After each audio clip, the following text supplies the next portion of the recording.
प्रियो, आप बहुत जगह गए होंगे और बहुत सारी बड़ी बड़ी इमारतों को आपने देखा होगा और आपके मन में भी यही कहीं ना कहीं प्रश्न आया होगा कि कितना अच्छा चर्च है।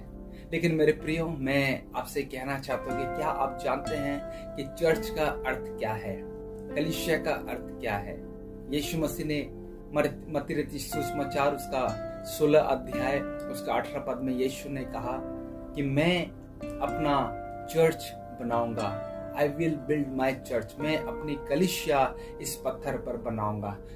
यीशु एक्चुअली क्या कहने की कोशिश कर रहा था कि क्या वो कोई इमारत या बिल्डिंग्स बनाएगा? नहीं, इसका अर्थ बिल्कुल भी ये नहीं था। जब हम ग्रीक भाषा को पढ़ते हैं तो चर्च का जो शब्द है कलीसिया, जो चर्च आज हम कहते हैं, वह चर्च आया है ग्रीक भाषा के एक्लेशिया से, और इससे यह दो शब्द से मिलकर बना हुआ है।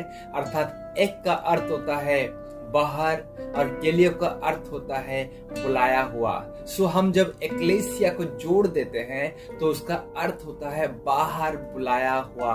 यानी कि प्रभु यीशु मसीह जब कहा कि मैं इस पत्थर पर अपनी कलीसिया बनाऊंगा, तो वह यह नहीं कह रहा था कि मैं यहाँ पर बिल्डिंग बनाऊंगा या एक बड़ी इमारत बनाऊंगा, लेकिन यीशु मसीह ये कह रहे थे कि मैं कुछ ऐसे लोगों का निर्माण करूंगा, एक ऐसा झुंड बनाऊंगा जो बाहर बुलाए हुए होंगे।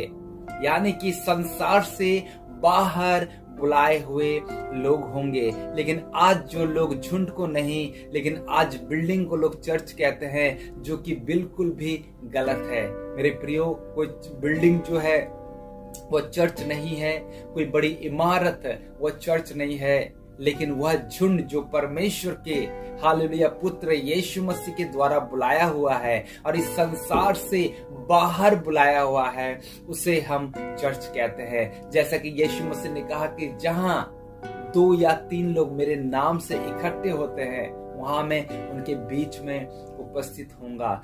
ये चर्च के अंदर में 2 व्यक्ति भी हो सकते हैं, बुलाए हुए लोग 4 भी हो सकते हैं, और बुलाए हुए लोग 40,000 या 4 लाख भी हो सकते हैं। यीशु मसीह ने कोई निर्दिष्ट परिणाम या परिमाप नहीं बताया है कि कितने लोग होंगे, लेकिन यीशु ने कहा जहां 2 या 3 लोग होंगे।